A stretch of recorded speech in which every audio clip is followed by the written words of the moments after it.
اس نے محسوس کیا جیسے اس کی آنکھوں میں بے سوز سپنوں کو دہکا دینے والی آگ کی لپٹیں اور اس کے چہرے پر صداقتوں کے سمندر میں ابن آدم کے معراج و کمال کی نشاندہی کرنے والے معیشت کے راز چھپے ہوئے ہیں۔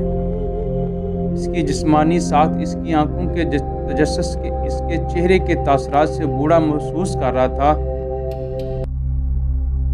بوڑھا اپنے خیالوں میں غرق تھا کہ اس نوجوان نے پھر اس بوڑھے کو چمکا دیا۔ اب کہاں کھو گئے ہیں؟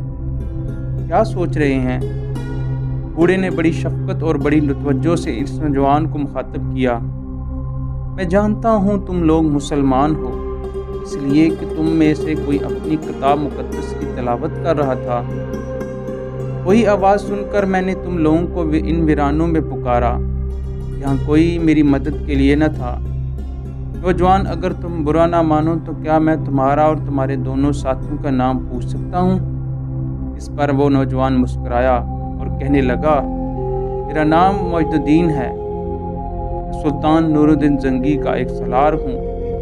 میرا نام مجد الدین بن دایا ہے۔ میرے پیچھے جو دو نوجوان کھڑے ہیں ان کے دائیں جانب والا میرا چھوٹا بھائی شمس الدین ہے، اور اس کے ساتھ جو بائیں جانب ہے میرا امزاد نام اس کا الطاخہ بن زاہد ہے۔ بوڑھا تھوڑی دیر کے لیے خاموش رہا۔ لگتا تھا وہ اس نوجوان کی باتوں سے جس نے اپنا نام مجد الدین بتایا تھا مطمئن ہو گیا تھا۔ پھر کہنے لگا، عزیز، میرا نام کارلوس ہے، فرانس کے شہر ویزلی کا رہنے والا ہوں۔ ان علاقوں کی طرف کیسے آیا، ایک لمبی اور دکھ بھری داستان ہے۔ میرے ساتھ میری 3 بیٹیاں، 2 بیٹے، ایک بیوی بھی تھی۔ وہ کس حال میں ہے میں نہیں جانتا۔ پہلے میری استدعا ہے کہ نرسل کے جنگل میں انہیں تلاش کرو۔ گو میں خود بھی نصرانی ہوں، لیکن صلیبی بھیڑیے ایک خاص مقصد کے تحت ہمارے پیچھے پڑ گئے تھے، جس کی بنا پر ہم جان بچانے کے لیے اس سمت بھاگے۔ ہمارا رخ الربا کی طرف تھا۔ اجنبی ہونے کے باعث راستوں سے بھٹک گئے۔ میں تم لوگوں کو اپنی پوری داستان بعد میں سناؤں گا۔ پہلے میری تم لوگوں سے کائنات کے خدا اور تمہارے رسول کے واسطے سے استدعا ہے کہ میرے پیچھے یہ جو جنگل ہے پھیلا ہوا، اس میں میرے 2 بیٹوں، 3 بیٹیوں اور میری بیوی کو تلاش کرو۔ وہ یہیں کہیں ہوں گے۔ تم لوگوں کی آمد سے تھوڑی دیر پہلے تک تعقب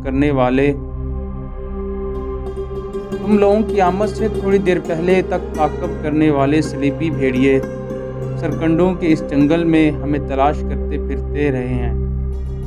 پھر نہ جانے انہوں نے اندھیرے میں کیسی آوازیں سنی، وہ ایک طرف سمٹ گئے۔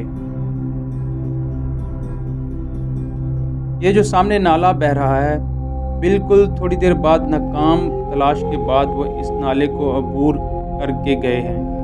میرے خیال میں انہوں نے ابھی تک 1.5 میل سے زیادہ فاصلہ طے نہ کیا ہوگا۔ وہ تعداد میں 10 کے قریب ہیں۔ اس پر مجد الدین بن دایا کے ایک دم تبدیل ہو گیا تھا۔ اس کی چھاتی تن گئی تھی، چہرے پر غیظ و غضب کی پرچھائیاں اپنے سائے لہرا گئی تھیں۔ پھر وہ ایک دم اٹھ کھڑا ہوا اور اپنے پیچھے کھڑے اپنے سگے چھوٹے بھائی شمس الدین اور اپنے امزاد الطاخہ بن زاہد کو مخاطب کر کے وہ کہہ رہا تھا، میرے عزیز بھائیوں، میں لشکر کا ایک دستہ لے کر انہی زخمیوں کرنے والے لوگوں کے تعاقب میں نکلتا ہوں۔ تم دونوں بھائی باقی سارے لشکروں کے ساتھ سرکنڈوں کے اس جھنڈ میں پھیل جاؤ اور اس خیل خانہ کو تلاش کرنے کی کوشش کرو، ساتھ ہی اس کے زخم صاف کر کے اس کی مرہم پٹی کا بھی سامان کرو۔ اس کے ساتھ ہی مجد الدین اٹھ کھڑا ہوا، اپنے گھوڑے پر سوار ہوا، کچھ لشکروں کو اپنے ساتھ لیا، جو ان کے ساتھ نالے کو عبور کرنے کے بعد بڑی برق رفتاری سے مغرب کا رخ کر رہا تھا۔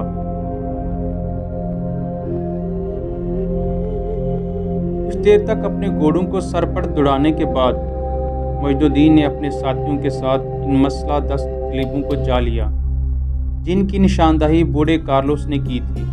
ان کے بالکل قریب جا کر مجد الدین نے اپنے ساتھیوں کے ساتھ ان کے دائیں طرف سے چھوٹا سا کعبہ کاٹتے ہوئے ان کے آگے نکل گیا۔ ایک مناسب جگہ وہ ان کی راہ روک کر کھڑا ہوا۔ وہ صلیبی جنگجو تعداد میں واقعی 10 تھے۔ معید الدین نے اپنے ساتھیوں کے ساتھ ان کی راہ روکی۔ اب ان میں سے ایک جو شاید ان کا سرکھیل تھا، معید الدین کو مخاطب کرتے ہوئے کہنے لگا، تمہاری حالت سے لگتا ہے کہ تم مسلمان ہو اور ہمارے در پہ ہو۔ میں تمہیں تنبیہ کرتا ہوں کہ ہمیں ہماری منزل کی طرف نکل جانے دو۔ اگر تم لوگوں نے ہماری راہ روکی تو یاد رکھنا اپنے لیے رحم مادر سے تاریک سموں اور اندھیری لحد کی اداسی اور غمگینی کو آواز دو گے۔ اگر ہمارا کہا نہیں مانو گے تو یاد رکھنا ہماری نفرتوں ہمارے غضب کو اور بڑھاؤ گے۔ پھر جب ہم تمہاری خلاف حرکت میں آئیں گے تمہیں بے قطار ساتیر قوانین و قواعد اور فرسودہ قدیم سرسموں اور کہنا روایت کی طرح روندتے چلے جائیں گے۔ کہنے والا لمحہ بھر کے لیے رکا، پھر وہ دوبارہ کہہ رہا تھا، یاد رکھو ہم وطن سے دور پردیسی ہی سہی، مگر تمہاری ان سرزمینوں میں بھی سماوی نعمتیں خدا کی برکتیں ہمارے ساتھ ہیں۔ ہم لوگ صلیبی نائٹ ہیں، ہم گھوڑوں کی ٹاپوں، کعبوں کی پھڑپڑاہٹ اور درندوں کی درندگی میں پل کر جوان ہوتے ہیں۔ صلیبی نائٹوں کا وہ سربراہ جب خاموش ہوا تو معید الدین نے انتہائی غصے سے اور ہولناکی میں مخاطب کیا، تہذیب، نفس اور شرافت انسانی کو خرافات کی اپنی زنجیروں میں جکڑنے والوں، ہمارا تعلق اس قوم سے ہے جو چراغوں سے آندھیاں، ماتھے کی شکلوں سے انقلاب اور ہر قدم پر منزل کے سگ میل پیدا کرنے کی جرأت اور ہمت رکھتی ہیں، جس کے سجود و الہانہ کے سامنے برق تباہ نہ مانگے، جس کے رکوع بے قیام کے ساوے زمین پر نصرت کے آسمان دستبستہ کھڑے ہوں۔ اجنبی تم دھوکے اور فریب میں ہو، ہماری تلوار کے ساز پر بجلیاں رقص کرتی ہیں، ہماری تکبیر کی آواز پر زمزمے چونک اٹھتے ہیں۔ ہم جب اپنے دشمنوں کے خلاف حرکت میں آتے ہیں تو یاد رکھنا آندھیاں اپنے دوش دیے جلاتی ہیں، ظلمت اپنے شانوں پر کرنیں اٹھاتی ہیں۔ ہم اپنی تہذیب و تمدن کے پرتو سے تاندے طریق و طاقوں میں سما روشن کرنے کی ہمت اور ہنرمندی بھی رکھتے ہیں۔ شرافت، نفس، انسانی دوستی، رحم اور عدل و انصاف سے بے پرواہ بھیڑیوں، اگر تم لوگ یہ خیال کرتے ہو کہ ہم سے بچ جاؤ گے تو یہ تمہاری بھول اور خود فریبی ہے۔ ذرا مجھ سے اور میرے ساتھیوں سے ٹکراؤ اور دیکھو کیسے ہم ہر دوراہے پر تمہارے سلیے صلیب، ہر قدم پر ٹھوکریں کھڑی کرتے ہوئے تمہارے چہروں کو زرد، تمہارے جسموں کو لاغر، تمہارے دلوں کو افسردہ اور تمہاری آنکھوں کو پرنم کرتے ہیں۔ وقت ضائع نہ کرو، اگر ٹکرانے کی ہمت رکھتے ہو تو ٹکراؤ، اگر تم یہ خیال کرتے ہو کہ بھاگ جاؤ گے تو میں تمہیں خبردار کروں، میں تم سب کو خشک پتوں کی طرح اپنے پاؤں تلے رونتا ہوا نکل جاؤں گا۔ معید الدین کی اس گفتگو کے جواب میں وہ فرانسیسی نائٹ سنبھلے۔ ان کے سرخیل نے خاص انداز میں ان کی طرف دیکھا، پھر وحشیانہ انداز میں وہ آوازیں نکالتے ہوئے معید الدین اور ان کے ساتھیوں پر کرب و علم بھری یلغار، ظلم و ستم کی یورش، ہر موڑ پر الجھنیں کھڑی کرتے، وسوسات اور بدگمانیوں اور مکروہ دل آزاریوں کی طرح حملہ وار ہو گئے تھے۔ جوابی کارروائی کرتے ہوئے معید الدین بھی اپنے ساتھیوں کے ساتھ ان پر ارادوں کو سلب کر دینے والی سحر افرین قوت، شعلوں کی صورت میں راکھ سے نکل کر جوالا مکھی کی آتش سیال اور جسموں کو ریزہ ریزہ اور روحوں کو لخت لخت بے شرف و بے توقیر، بے وقت و بد نصیب کر دینے والی غیر فانی جذبوں اور ہولناک ابدی آرزوؤں کی طرح حملہ وار ہو گیا تھا۔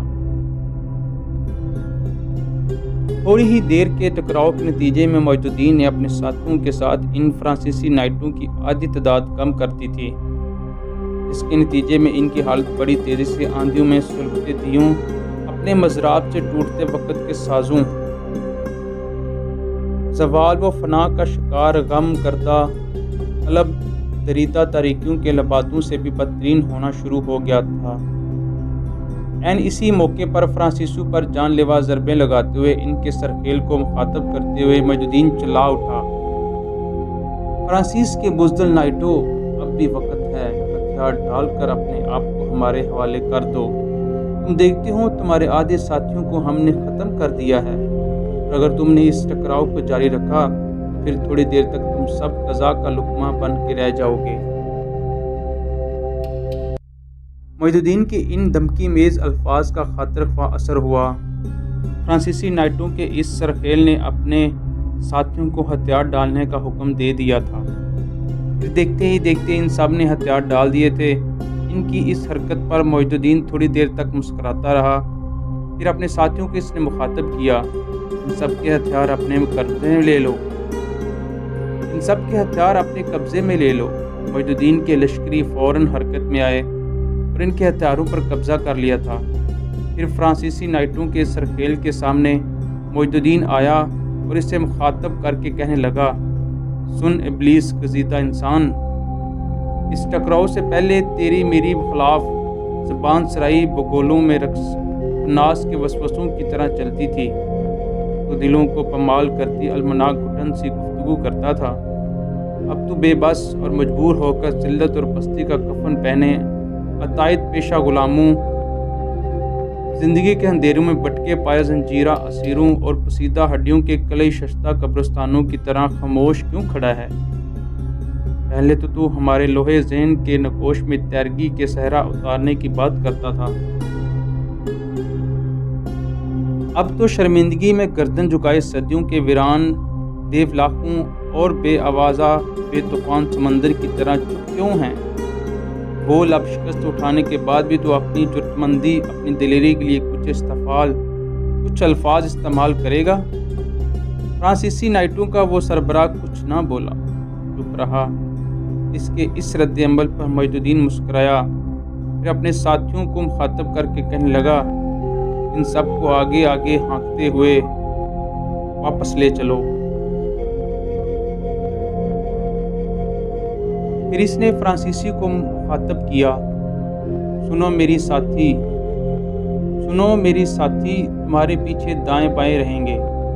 نالے کو پار کر کے سرکنڈوں کے اس جنگل میں چلو جہاں تم واردات کرنے کے بعد نالا پار کر کے بھاگے ہو۔ اگر تم میں سے کسی نے بھی بھاگنے کی کوشش کی تو یاد رکھنا تمہارے پیچھے اور دائیں بائیں میرے ساتھی تمہیں اپنے تیروں سے چھلنی کر کے رکھ دیں گے۔ آپ ہمارے آگے آگے بڑھتے رہو۔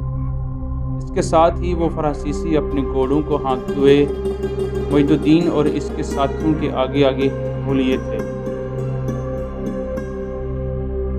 معید الدین اپنے لشکر کے ساتھ فرانسیسی تیغ زنوں کو اپنے آگے آگے ہانکتا ہوا اس جگہ جب آیا جہاں وہ زخمی کارلوس کو اپنے چھوٹے بھائی شمس الدین اور اپنے چچا زاد مطلق بن زاہد کے حوالے کر کے گیا تھا۔ اس نے دیکھا اس کے لشکروں کا باقی حصہ اپنے گھوڑوں سے اتر کر ایک طرف کھڑا تھا۔ کارلوس کے زخموں کی مرہم پٹی کی جا چکی تھی، وہ پہلے سے بہتر میں تھا۔ دو لڑکیاں اس سے لپٹ کر پیار اور محبت کا اظہار کر رہی تھیں۔ معید الدین اپنے گھوڑے سے اترا، اس کی طرف دیکھتے ہوئے اس کے لشکری بھی اپنے اپنے گھوڑوں سے اتر گئے اور فرانسیسیوں کو بھی انہوں نے ان کے گھوڑوں سے اتار دیا۔ اتنی دیر تک معید الدین آگے بڑھا، کارلوس کے قریب ہوا اور اس کو مخاطب کر کے کہنے لگا، میرے محترم اب آپ کیسے ہیں؟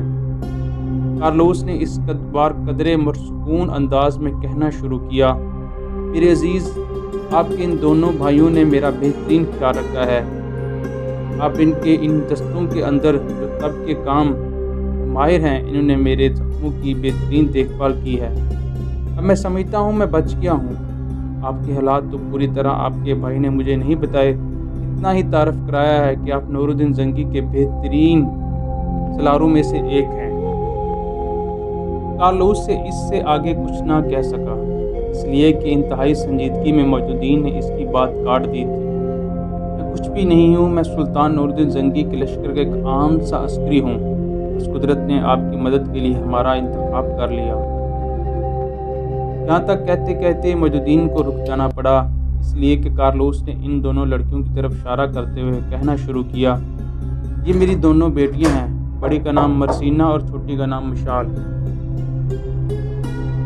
اس کے آگے ہم آپ کو اگلے ایپیسوڈ میں اگلی روایت سنائیں گے۔ تب تک کے لیے اللہ حافظ۔